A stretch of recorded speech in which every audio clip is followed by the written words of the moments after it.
Você ficou na Record até a década de 60? Olha, eu nem sei porque foi tanta coisa, porque também eu saí da Record porque eu fui fazer qualquer coisa lá fora e voltei. Tá. Eu fui... Como eu tinha trabalhado em teatro na Argentina, eu fui chamado para... Quando inaugurou a televisão lá, eu fui até lá dar palpite, parará, dirigi uns programas e voltei. Depois da Record, eu fui para Tupi. Pra Tupi.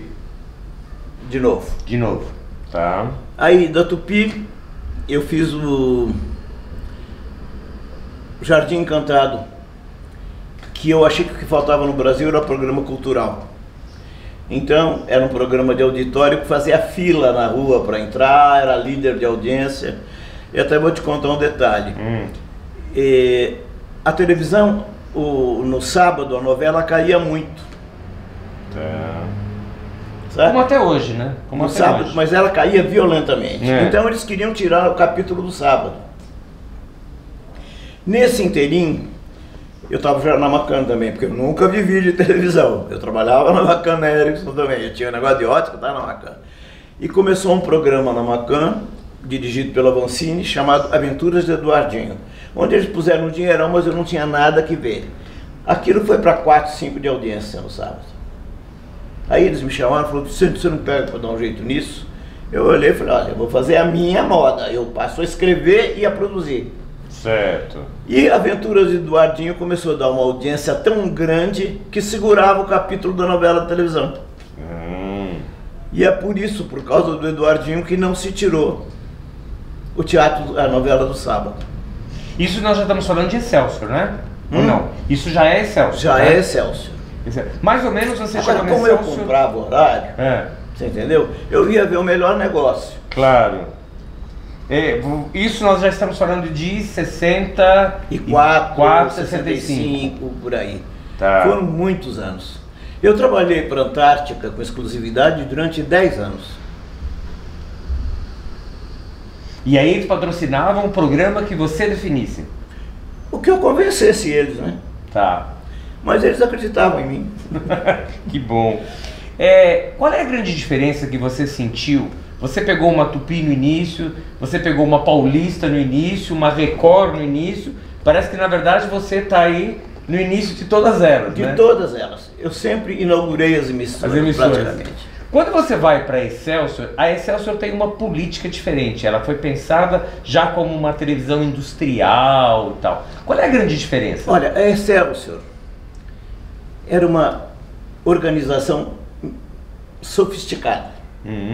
Muita gente falando e ninguém entendia de televisão. A verdade é isso, entendeu? Então eles conseguiam fazer uma coisa e aí ficavam eufóricos por 3 anos, porque fizeram um negócio bem feito. E eu estive na Excelsior fazendo o Eduardinho, mas com o apoio do Macan, porque eu era funcionário do departamento de televisão do Macan. Eles, quando podiam me sacaneavam no que podiam. Porque essa história de eu chegar, levar cenário, parará, isso era uma agressão para a vaidade de uns coitadinhos aí que não tem talento nenhum. O Moia saiu logo no começo. Ele ficou 3 anos, né? Menos que se pudesse dialogar. Tá. Aí entrou o Edson Leite. Sim. Aquela coisa. Não. O Edson Leite era um camarada que te deixava trabalhar e não te enchia o saco. Só o único problema é que ele não pagava os atores. Um dia eu corri a televisão inteira para pegar ele, para ele pagar os atores. Mas o Edson Leite dizia que a Excelsior pagava os melhores salários. Sei. Só que não pagava, ficava para pagar. Os salários andavam sempre atrasados.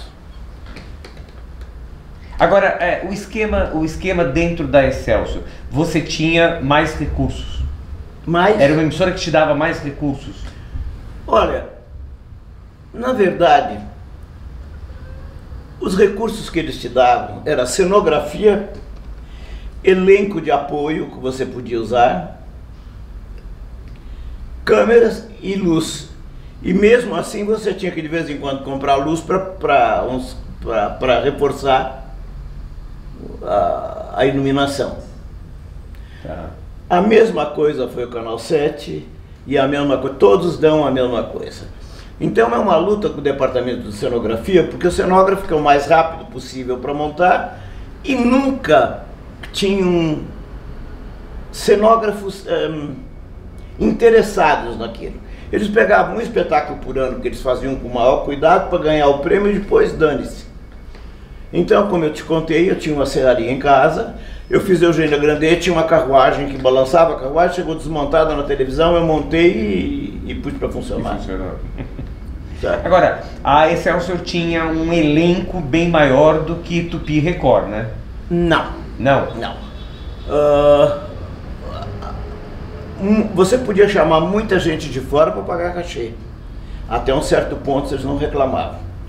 Agora, se eu chamasse Maria de la Costa para fazer o programa, eu tinha que pagar a Maria de la Costa. Ah, tá. Você entendeu? Você trazia uma estrela, você tinha que pagar a estrela. Na Tupi a mesma coisa, no Jardim Encantado. A Rita Cleus era contratada da Tupi, eu pagava ela por fora. Para poder, tá. Agora, Vicente, você faz uma novela na Excelsior que é memorável, porque a Excelsior já estava em crise, e o que as pessoas viram na televisão foi uma grande novela de época que é Sangue do Meu Sangue, né? Como é que se conseguiu construir tudo aquilo, passar para o telespectador a ideia de uma superprodução numa emissora que estava já numa crise danada? Eu tinha um guarda-roupa que tinha 60, 70 perucas de cabelo implantado.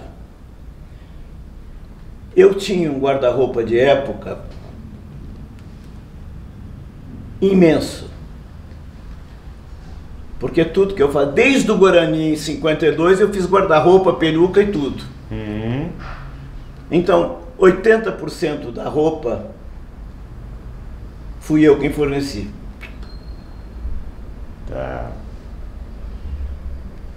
Inclusive teve uma coisa que eu tive, porque a Tônia toda hora queria roupa nova. A Tônia, as mulheres naquela época tinham 3, 4 vestidos, não 10.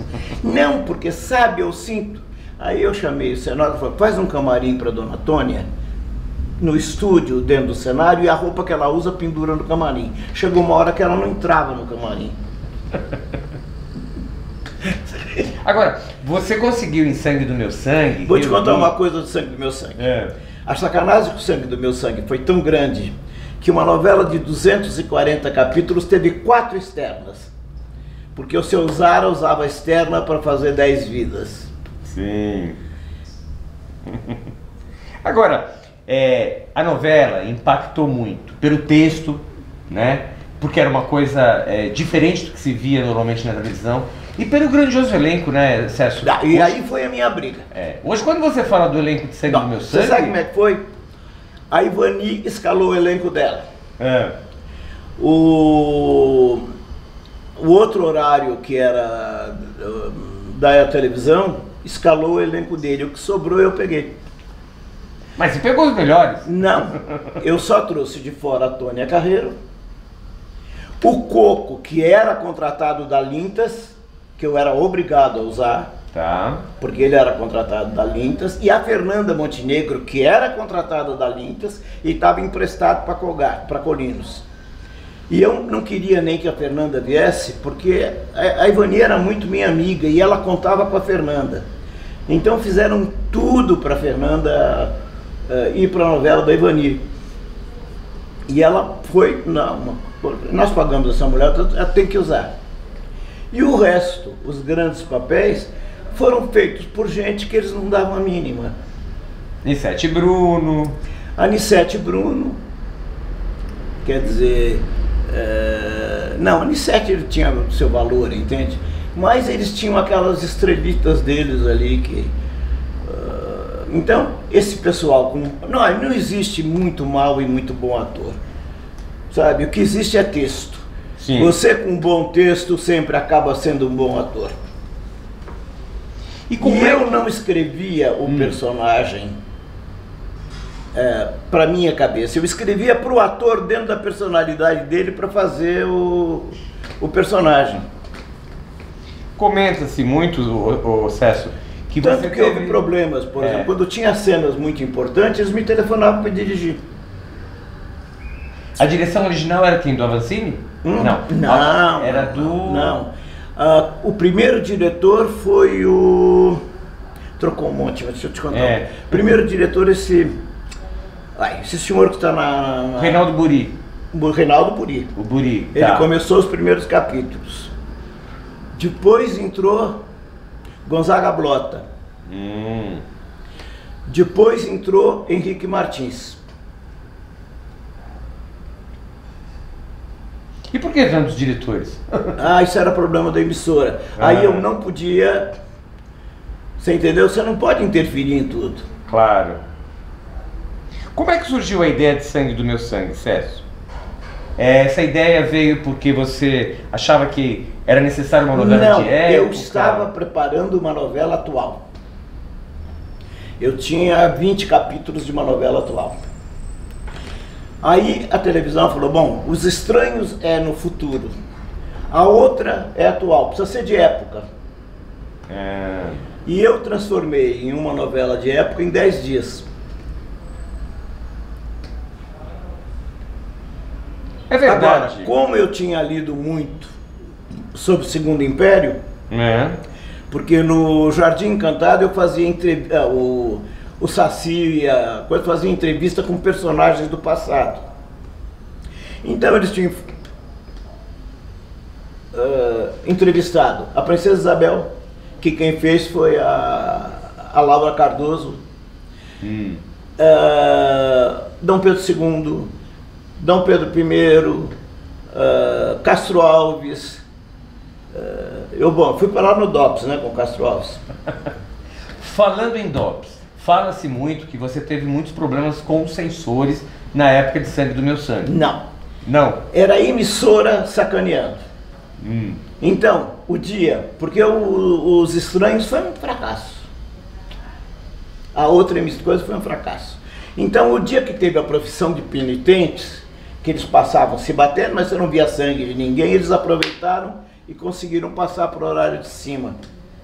Aí disseram, acabou a novela. O que aconteceu foi que eu acabei com o Beto Rockefeller na segunda montagem. E nós continuamos. O dia que acabou O Sangue do Meu Sangue, a novela saiu de primeiro lugar para quarto. Mas, por exemplo, fala-se muito que o personagem da Tônia Carreiro e o personagem do Francisco Coco, a censura achavam eles muito liberais. Eles faziam um discurso na televisão. Nada! Olha, o que houve foi o seguinte, o Francisco Coco e a Tônia Carreiro, para se darem um beijo, foi quase no fim da novela. O dia que os dois se deram um beijo, porque era uma mulher mais velha com o filho do homem que ela gostava. Que o Coco fazia dois personagens. Sim, o pai e o filho. Aí o beijo, você já viu o gol do Brasil em campeonato? Aonde passava a turma gritava, se ouvia em São Paulo, em todas as capitais. Houve um beijo. Agora, foi tão construído, quem estava com tesão era o público, não eram os dois. Porque, sabe, hoje sai, amanhã sai. Olha, o Plínio Marcos era muito meu amigo. E ele sempre dizia uma coisa, que novela é 2 querendo ir pra cama e 40 atrapalhando. E eu acredito nisso. Quando os dois foram pra cama, engatou o final. Mas, por exemplo, o seu texto falava muito do abolicionismo, né? Porque era a época da novela. Isso não me incomodava? Não, porque era tudo cidade de livro. Tá. Entende? Um dia na Câmara um cara diz um texto que era do Marquês de Pombal. Como dizia o Marquês de Pombal, que fosse censurar em 1700 o Marquês de Pombal. Eu sabia o que a censura queria. Entende? Então eu fazia o que eu queria, eles não percebiam.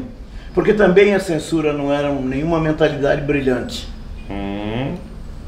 A mesma coisa foi com Pigmalião 70, a mesma coisa foi com A Rosa do Amor com Amor. Agora, na época especificamente da Excelsior, a emissora estava sofrendo com uma pressão muito grande dos militares. Lembra-se que eu sempre fui um produtor independente. E eu encarei a novela como uma produção independente. Quando tinha um problema eu ia resolver. Eu não esperava a solução da televisão.